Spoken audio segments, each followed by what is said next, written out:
ये स्ट्रैटेजी समझने के बाद आप मजबूर हो जाओगे डेली 5 से 10 हज़ार बनाने के लिए, वो भी क्रिप्टो ट्रेडिंग से। बट अगर आप सच में 5 से 10 हज़ार डेली बनाना चाहते हो तो इस वीडियो को एंड तक देखना, और अगर एंड तक देखने का मन नहीं है या फिर पैसे बनाने का मन नहीं है तो वीडियो ही बंद करो और जाओ रजाई तान के सो जाओ। एंड इस वीडियो में आपको स्ट्रैटेजी बताऊंगा, कितना कैपिटल लगेगा वो बताऊंगा, कितनी क्वांटिटी लेनी है वो बताऊंगा, कितना लेवरेज लेना वो बताऊंगा, फ्यूचर्स में ट्रेड करना है या फिर ऑप्शंस में ट्रेड करना है, ये सब कुछ आपको डिटेल में बताया जाएगा along with strategy. So let's start from quantity size कि आपको कितनी क्वांटिटी लेनी है। ठीक है, अगर हम यूएसडी आईएनआर को देखें, अगर आप मान लो 5-10 हज़ार की हम बात करते हैं तो 5000 का मतलब हुआ कि आपको $58 या फिर $60 के आसपास आपको एक ट्रेड में बनाना पड़ेगा, तब 5000 हो जाएगा।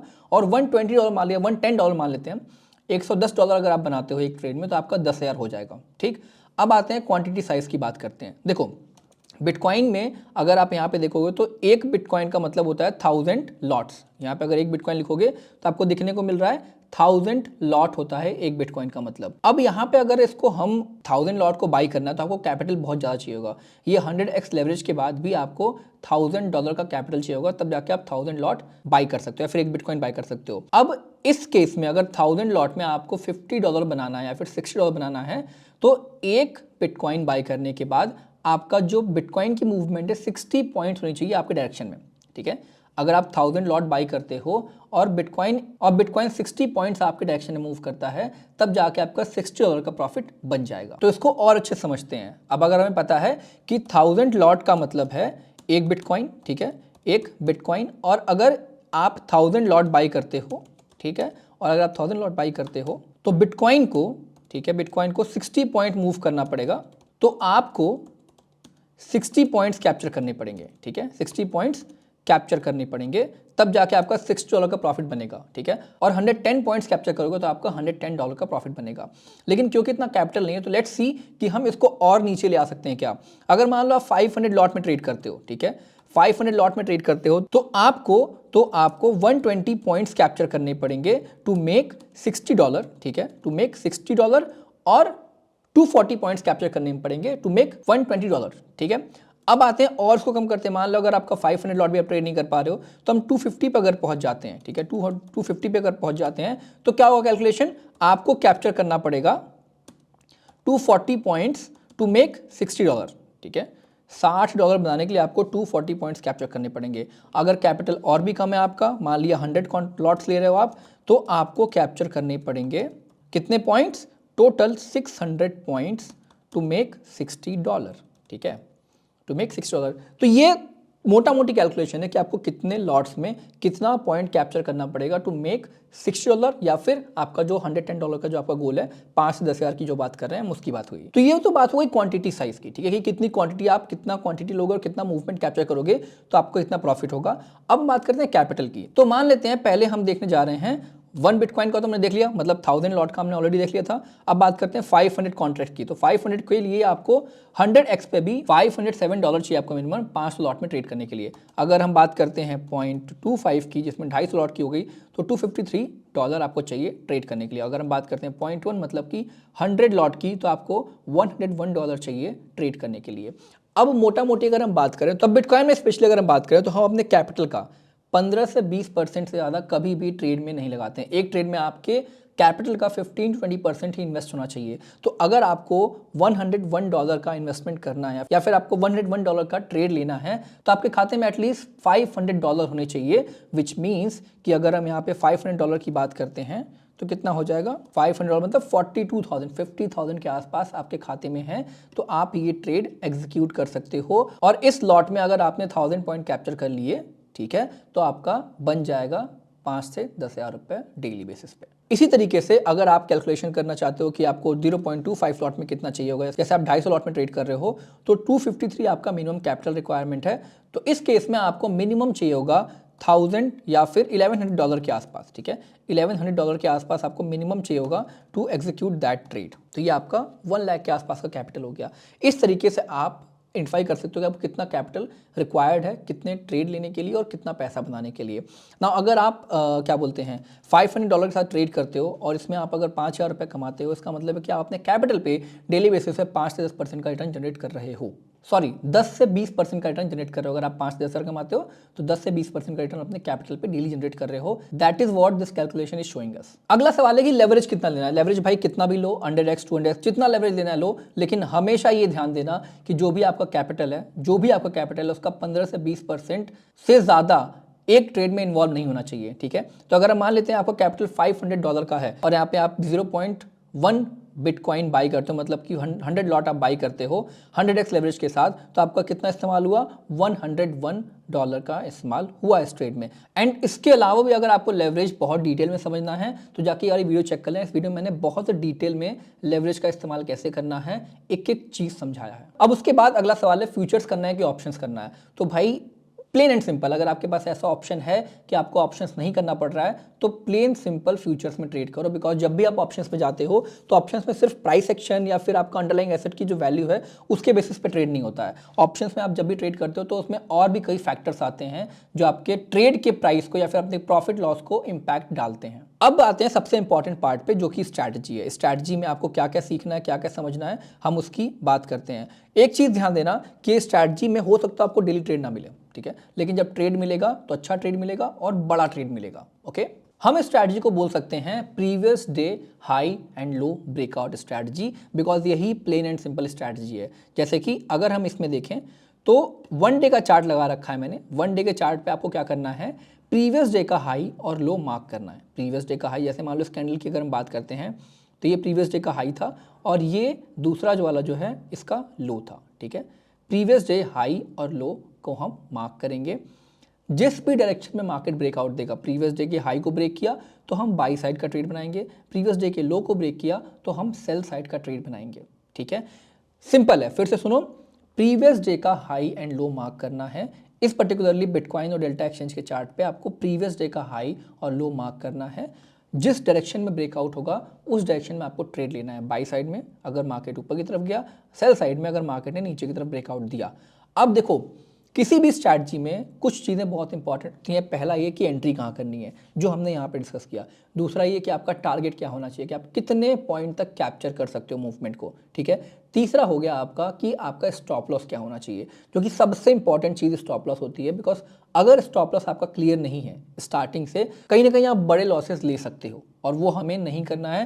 That is the most important thing. इस चैनल पर हम समझाते हैं कि आपको बड़ा लॉस लेना ही नहीं है। ठीक है, तो चलो समझते हैं कि आपको स्टॉप लॉस कहाँ रखना है, टारगेट कहाँ रखना है।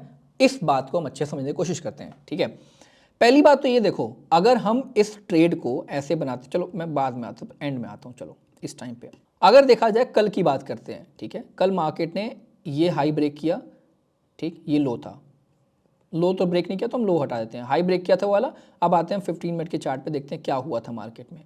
जब इस रेंज को ब्रेक किया था मार्केट ने तो इसमें क्या हुआ था, एक बड़ा अच्छा खासा मूव आया मार्केट में। मार्केट ने इसको ब्रेक किया और यहाँ से 952 और ये कितना रहा 256, ऑलमोस्ट 600 पॉइंट के आसपास की मूवमेंट थी। ऑलमोस्ट 600 पॉइंट के आसपास की मूवमेंट थी, जो कि इस पॉइंट को मान के वापस मार्केट नीचे रिवर्सल कर गया। ठीक है, इस पॉइंट को रेसिस्टेंस मान के मार्केट वापस रिवर्सल कर गया।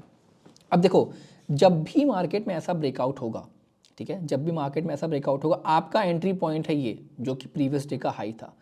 अब अगर किसी वजह से आपका जो ट्रेड है वो प्रीवियस डे के हाई के नीचे आ जाता है, किसी वजह से आपका ट्रेड प्रीवियस डे के हाई के नीचे आ जाता है, तो वो आपके लिए एक अच्छा साइन नहीं है।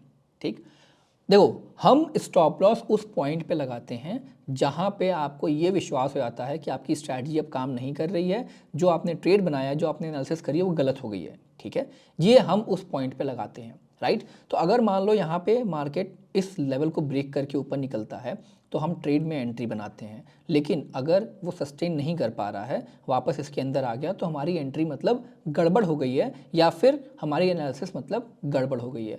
तो हम क्या करते हैं प्रीवियसली केसेस में, जैसे मान लेते हैं अगर आपका कैपिटल की अगर हम बात करते हैं, कैपिटल के बेसिस पे हम स्टॉप लॉस लगा सकते हैं इसमें, बिकॉज कहीं ना कहीं कैपिटल और रिस्क मैनेजमेंट बहुत इंपॉर्टेंट है to define stop loss, otherwise आप स्टॉप लॉस डिफाइन नहीं कर पाओगे।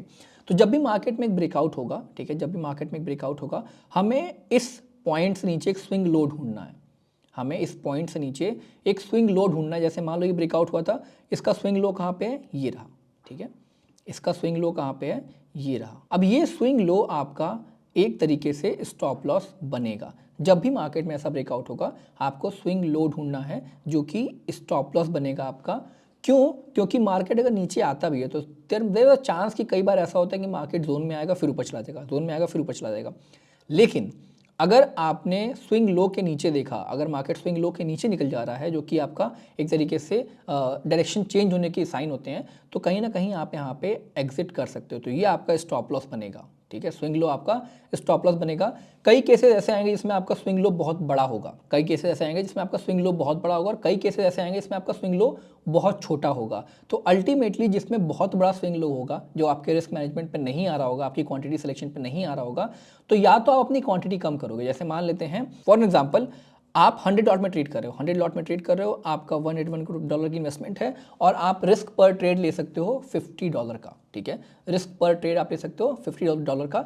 मतलब कि अगर आपका स्टॉप लॉस 500 पॉइंट से ज़्यादा है, ठीक है, इस केस में अगर आप जब भी स्टॉप लॉस लगा रहे हो, स्टॉप लॉस आपका 500 पॉइंट से ज़्यादा है, तो आप उसका क्वांटिटी कम कर दोगे। जैसे मान लेते हैं यहाँ पे क्या था, कितने पॉइंट का स्टॉप लॉस दिख रहा है हमें, यहाँ पे ऑलमोस्ट 800 पॉइंट का स्टॉप लॉस दिख रहा है, ठीक है, हमें ऑलमोस्ट 800 पॉइंट का स्टॉप लॉस दिख रहा है। तो इस केस में आप अगर यहाँ पे 0.1 लॉट या फिर 100 लॉट में ट्रेड करते हो तो आपका लॉस हो जाएगा $80 का, which is more than your risk पर ट्रेड, ठीक है। तो हम यहाँ पे क्या करेंगे, इसको कम कर सकते हैं 0.8, हम 80 लॉट में ट्रेड कर सकते हैं, ठीक है। 80 लॉट में ट्रेड करोगे तो आपका कहीं ना कहीं $50 के आसपास आ जाएगा। आप और कम करना चाहते हो तो उसको हम और कम कर सकते हैं, 50 लॉट में ट्रेड कर सकते हैं।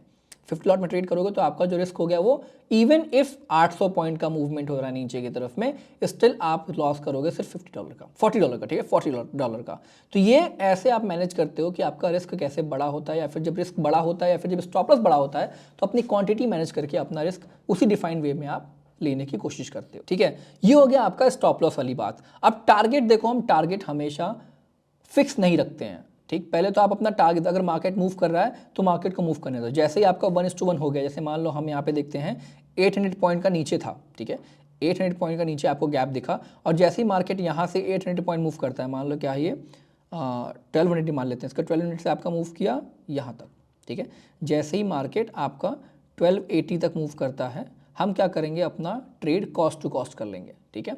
ये वाला स्टॉप लॉस उठाओगे आप, ये स्टॉप लॉस उठाते ही आप क्या करोगे, यहाँ पे कॉस्ट टू कॉस्ट कर लोगे, मतलब कि जिस पॉइंट पे आपने बाय किया है उस पॉइंट पे आप अपना स्टॉप लॉस रख दोगे। जब 1:1 मिल जाएगा तब, जैसे ही मार्केट ने और मूवमेंट ऊपर देना शुरू किया, जैसे 1:1 हो गया आपका, अब यहाँ से मार्केट मूव करके यहाँ चला आया, ठीक है, मान लो थोड़ा सा और ऊपर आया, 400 पॉइंट और कैप्चर किए, तो अब अपना स्टॉप लॉस उठाओगे आप, और स्टॉप लॉस उठा के और भी ऊपर रखना शुरू कर दोगे। तो इस तरीके से हम टारगेट डिफाइन नहीं करेंगे, बिकॉज यहाँ पे कई, अभी दिखाऊंगा मैं आपको, कई ऐसे ब्रेकआउट्स होते हैं जिसमें आपको बहुत बड़ा प्रॉफिट मिलेगा, ठीक है, बहुत बड़े प्रॉफिट्स मिल सकते हैं, और अगर आप टारगेट डिफाइन कर लोगे तो कहीं ना कहीं वो प्रॉफिट्स मिस हो जाएंगे। तो इसलिए इस स्ट्रैटेजी की खास बात है कि आप यहाँ पे लॉटरी भी लग सकती है किसी एक दिन। अभी मैं दिखाता हूँ आपको विश्वास नहीं हो रहा होगा, लेकिन मैं अभी आपको दिखाता हूँ, ठीक है। चलो, ये टारगेट वाली बात कर ली हमने, अब मैं आपको ना बैक टेस्टिंग करके दिखाता हूँ। चलो, अगर हम बैक टेस्टिंग की बात करते हैं तो let's move to the 1 day chart, ठीक है। 1 डे चार्ट पे let's do the back testing. कब से करते हैं, मान लो नवंबर में स्टार्ट करते हैं, यहाँ से करना शुरू करते हैं, हाँ, नवंबर के स्टार्टिंग से शुरू करते हैं, बाकी बैक टेस्टिंग आप खुद कर लेना। तो यहाँ मान लो 1 नवंबर की बात करते हैं। 1 नवंबर में आपका जो ट्रेड बन रहा था, सॉरी, जो आपका 1 नवंबर में ये आपका टॉप था, ठीक है, 1 नवंबर को ये आपका बॉटम था, ठीक। मार्केट ने ब्रेकआउट नहीं दिया, नो ट्रेड। उसके बाद आते हैं हम इस पे 2 नवंबर पे, मार्केट ने ब्रेकआउट, नेक्स्ट डे ब्रेकआउट नहीं हुआ 2 तारीख को, तो कोई ट्रेड नहीं बना। अब यहाँ पे इसको मार्क किया और यहाँ पे आके इसको मार्क किया, ठीक है। इस केस में क्या हुआ कि इस पॉइंट को ब्रेक करने के बाद, ये पॉइंट क्या है आपका 69,021, इसको ब्रेक करने के बाद मार्केट कितना नीचे गया है, 67 पॉइंट, मतलब 67 मतलब 2000 पॉइंट की मूवमेंट मार्केट ने नीचे की तरफ दी है। इसको ब्रेक करने के बाद मार्केट ने, इसको ब्रेक करने के बाद 2000 पॉइंट की मूवमेंट दी है, राइट। अब आते हैं यहाँ पे देखते हैं, ये आपका प्रीवियस डे का लो, ये आपका प्रीवियस डे का हाई। मार्केट ने इसको ब्रेक किया और यहाँ से एक बड़ा मूव नहीं आया, यहाँ से कितने 67, 4, 5, तो 600 पॉइंट की मूवमेंट आई है। मान लो अगर ये ट्रेड आप पकड़ लेते तो ठीक है, 600 पॉइंट आप कैप्चर कर लेते, गुड इनफ। नहीं कर पाते तब भी ये बड़ा ट्रेड नहीं है, ठीक है, ये आपका लॉटरी वाला ट्रेड नहीं है। अब आते हैं इस पे, देखो ये ट्रेड है आपका लॉटरी वाला, ये ब्रेकआउट हुआ, ब्रेकआउट होने के बाद मार्केट ने यहाँ से 70,000 से लेकर 76,000, 75,000 तक की मूवमेंट दी है, ऑलमोस्ट 5,000 पॉइंट की मूवमेंट दी है, 5,000 पॉइंट की मूवमेंट, ठीक। तो ये आपके लॉटरी वाले ट्रेड है। अगर हम इसको और अच्छे से एनालाइज करने की बात करते हैं, चलो 15 मिनट पे आते हैं।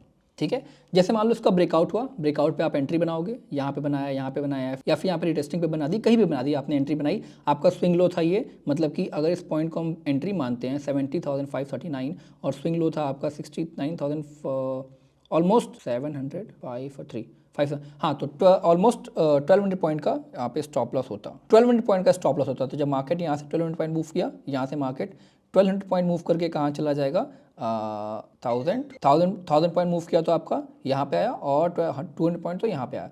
तो जैसे ही मार्केट यहाँ पे आ गया, ठीक है, जैसे ही मार्केट आपका इस पॉइंट पे आ गया, आप अपना स्टॉप लॉस उठा के कॉस्ट टू कॉस्ट करोगे, ठीक है। मार्केट मूव किया यहाँ पे, आप स्टॉप लॉस उठा के यहाँ रखोगे, स्टॉप लॉस उठाया आपने यहाँ रख दिया, और मार्केट मूव किया ऊपर, आपने स्टॉप लॉस उठाया यहाँ रख दिया, और कोई एक ऐसा पॉइंट आएगा जहाँ पे आपका स्टॉप लॉस हिट हो सकता है, तो मान लो ये वाला स्टॉप लॉस यहाँ पे हिट हो गया, या फिर किसी पॉइंट पे आपका स्टॉप लॉस हिट होता है, तो वो एक पार्ट ऑफ गेम है, ठीक है। जहाँ तक आप कैप्चर कर सकते हो वहाँ तक कैप्चर करने की कोशिश करना। तो ये एक तरीका है जिससे आप बहुत बड़े बड़े प्रॉफिट्स कैप्चर कर सकते हो। और इस केस में जब आप बैक टेस्टिंग करके देखोगे, मेरी बात मत मानो, ठीक है, मेरी बात मत मानो कि स्ट्रैटेजी काम करती है, आप खुद बैक टेस्ट करके देखो, आप उठाओ अपना ट्रेड, चार्ट उठाओ और बैक टेस्ट करके देखो, कुछ दिन फॉरवर्ड टेस्ट करके देखो, इस स्ट्रैटेजी को ट्राई करके देखो, and trust me, you love this strategy. ये स्ट्रैटेजी इतना सिंपल है कि इवन इफ अगर आपको प्राइस एक्शन नहीं आता, इंडिकेटर नहीं आता, टेक्निकल एनालिसिस नहीं आती, कुछ भी नहीं आता है, still you can trade with this strategy. तो अगर आपको स्ट्रैटेजी पसंद आएगी तो प्लीज़ कमेंट बॉक्स में जरूर बताना कि कैसी लगी स्ट्रैटेजी, और बैक टेस्टिंग करने के बाद क्या एक्यूरेसी आपको इस स्ट्रैटेजी की दिख रही है, वो भी कमेंट बॉक्स में बताना, ठीक है। That's it for this video, till then bye bye, take care, मिलते हैं अगली वीडियो में।